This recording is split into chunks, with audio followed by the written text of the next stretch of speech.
अवधूत चिंतन श्री गुरुदेव दत्त महाराज की जय. श्री स्वामी समर्थ महाराज की जय. सर्वांना श्री स्वामी समर्थ. स्वामिनी व्लॉग्स या चॅनलमध्ये तुमच्या सर्वांचं स्वागत आहे. तर आजचा आपला व्हिडिओ आहे की संक्षिप्त श्री गुरुचरित्र या ग्रंथाचे पारायण कसे करायचे. संक्षिप्त श्री गुरुचरित्र हा एक अत्यंत दिव्य असा ग्रंथ आहे. बऱ्याच जणांना गुरुचरित्र पारायण करायचे असते किंवा दत्तसेवा करायची असते, पण वेळेअभावी ती जमत नसल्या कारणाने दत्तसेवा ही राहून जात असते. त्यामुळे संक्षिप्त गुरुचरित्र हा एक अत्यंत प्रभावी ग्रंथ आहे, जो आपण नित्यसेवेमध्येही वाचू शकतो किंवा याचे 7, 11, 51 असे आपल्या मनाने आपली जशी इच्छा असेल तसे आपण या ग्रंथाचे पारायण करू शकतो. तर चला तर या ग्रंथाचे पारायण आपण कसे करायचे याबद्दलची सविस्तर माहिती पाहूयात. श्री स्वामी समर्थ सर्वांना. गुरुचरित्र या ग्रंथाला 5वा वेद असे म्हटलं जातं. गुरुचरित्र या ग्रंथामधील काही सारांशरूपी कथांचे वर्णन या संक्षिप्त श्री गुरुचरित्र या ग्रंथामध्ये केलेले आहे. तसेच संक्षिप्त गुरुचरित्र या ग्रंथाचेही तेवढेच प्रभावशाली अनुभवही आलेले आहेत. जेवढे आपण गुरुचरित्र ग्रंथाचे वाचन केल्यानंतर आपल्याला खूप चांगले असे अनुभव येतात, तेवढेच संक्षिप्त गुरुचरित्राचे वाचन केल्यानंतर येतात. फक्त काही थोडे सारांशरूपी कथांचे वर्णन फक्त संक्षिप्त गुरुचरित्र या ग्रंथामध्ये केलेले आहे. चला तर पाहूया संक्षिप्त श्री गुरुचरित्र या ग्रंथाचे आपण पारायण कसे करायचे. संक्षिप्त या गुरुचरित्र ग्रंथामध्ये एकूण 7 अध्याय आहेत आणि 325 ओव्यांचाच हा पूर्ण असा ग्रंथ आहे, ज्याचे आपण 7 अध्यायांमध्ये विभाजन केलेले आहे. अध्यायही खूप छोटे छोटे आहेत आणि याचे आपण एका बैठकीमध्येच वाचन करायचे असते.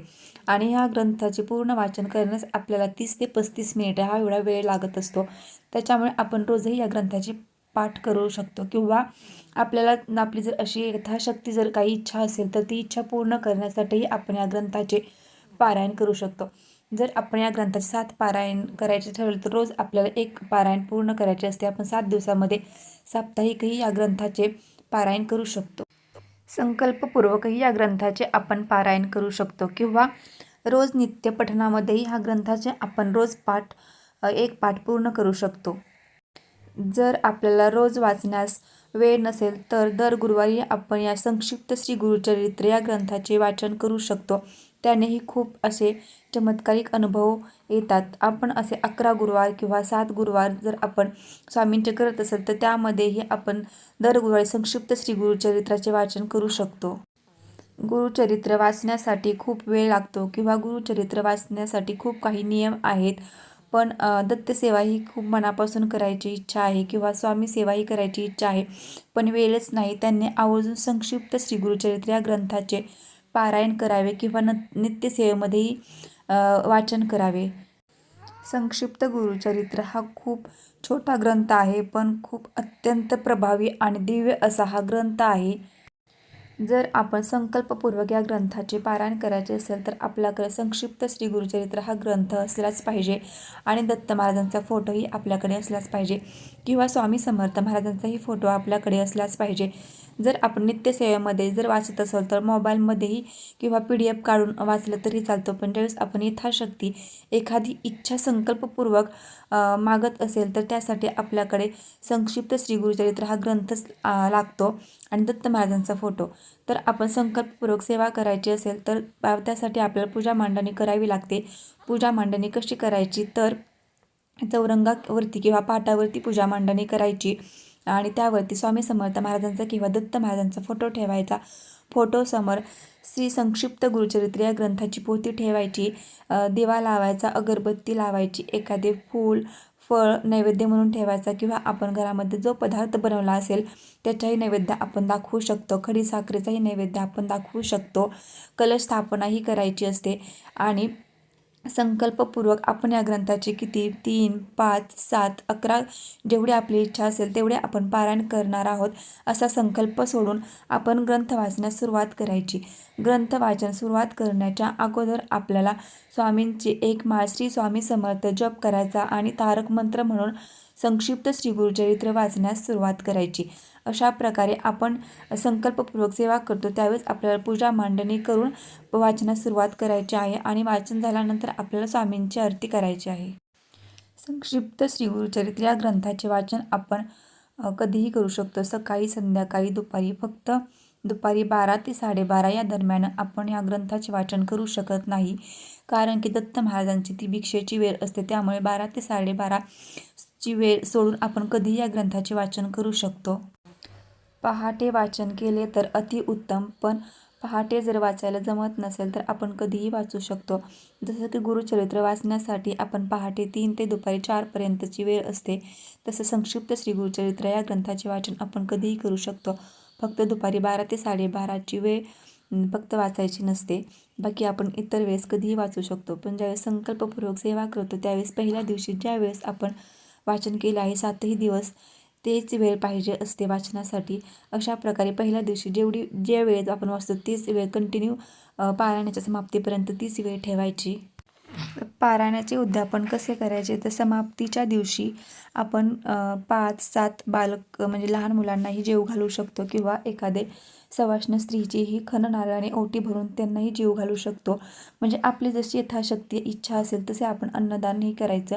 असं काही नाही की असं सेपरेट स्पेशली असं उद्यापन केलं पाहिजे, तर असं काहीही नसतं. जेवढं आपण आपल्या यथाशक्तीने जेवढं दान करू शकतो तेवढं आपण आपल्या इच्छेनुसार दान करू शकतो. अन्नदान केलंही चालतं किंवा एखाद्या मंदिरात गहू गूळ वगैरे दान म्हणजे जिथं अन्नदानाची व्यवस्था असते तिथं दिलं तरीही चालतं. अशा प्रकारे उद्यापन करू शकतो. जेवढे आपल्याला गुरुचरित्र वाचल्यानंतर अनुभव आणि फळ येतात तेवढेच शीघ्र फलदायी असे हे संक्षिप्त श्री गुरुचरित्र आहे. त्यामुळे सर्वांनी संक्षिप्त श्री गुरुचरित्राचे एकदा तरी असे 7-11 पारायणे करून अनुभव घ्यायला विसरू नका. जर कुठल्याही इच्छेसाठी आपण संकल्प करत असेल तर तेही चांगलंच आहे, पण आपण नित्यसेवेमध्ये संक्षिप्त श्री गुरुचरित्राचे वाचन करू शकतो. त्यासाठी कोणतेच नियम नाहीत. जेव्हा आपण संकल्पपूर्वक पारायण करतो तेव्हा मात्र आपण मांसाहार वर्ज्य करायचा आहे, ब्रह्मचर्याचं पालन करायचं आहे. आपल्या म्हणजे मुखातून कधी कोणाला वाईट बोलायचं नाही. असे हे नियम म्हणजे छोटे छोटेच नियम आहेत जे आपण दैनंदिन जीवनातही पाळत असतो. फक्त ब्रह्मचार्य आणि मांसाहार हे 2 कडक नियम असतात. ज्यावेळेस आपण दत्तसेवा करत असतो तेव्हा ते पाळायचे असतात. पण ज्यावेळेस आपण नित्यसेवेमध्ये संक्षिप्त श्री गुरुचरित्राचे वाचन करतो त्यावेळेस मात्र कोणतेच नियम नसतात. आपण रोज कोणत्याही वेळेला हा ग्रंथाचे वाचन करू शकतो. ज्यावेळेस आपलं मन उदास असते किंवा आपल्याला असं दुःख असतं, जेव्हा आपल्याला असं वाटतं की आपल्याला खूपच अस्वस्थ आहे किंवा कुठलीच वेळ किंवा काळ आपले सांगून येत नाही, त्यावेळेस आपल्याला म्हणजे असं मनापासून देवाचा धावा आपण करत असतो, स्वामींना आपण हाक मारत असतो, त्यावेळेसही नक्की संक्षिप्त श्री गुरुचरित्राचे वाचन करावे. ज्यावेळेस आपण नित्यसेवेमध्ये संक्षिप्त श्री गुरुचरित्राचे वाचन करत असतो त्यावेळेस कोणतीही पूजा मांडणी करायची गरज नसते. त्यावेळेस आपण देवघरासमोर संक्षिप्त श्री गुरुचरित्र पोथी ठेवून आपण वाचू शकतो आणि कधीही सकाळ संध्याकाळ दुपारी वाचू शकतो. ज्यावेळेस आपल्याला वाचायची इच्छा असेल त्यावेळेसही आपण या संक्षिप्त श्री गुरुचरित्र या ग्रंथाचे वाचन करू शकतो. किंवा आपण प्रवास करत असेल किंवा आपण असं सहज जरी बसलो असेल तर त्यावेळेसही आपण मोबाईलमध्येही या संक्षिप्त श्री गुरुचरित्राची PDF वाचू शकतो. उठता बसता चालता बोलताही आपण संक्षिप्त श्री गुरुचरित्राचे वाचन करू शकतो. ज्यावेळेस आपण नित्यसेवेमध्ये या ग्रंथाचे वाचन करतो त्यावेळेस कुठल्याच नियम पाळायची गरज नसते. आपण सहज हे या ग्रंथाचे वाचन करतो, खूप छान अनुभव येतात.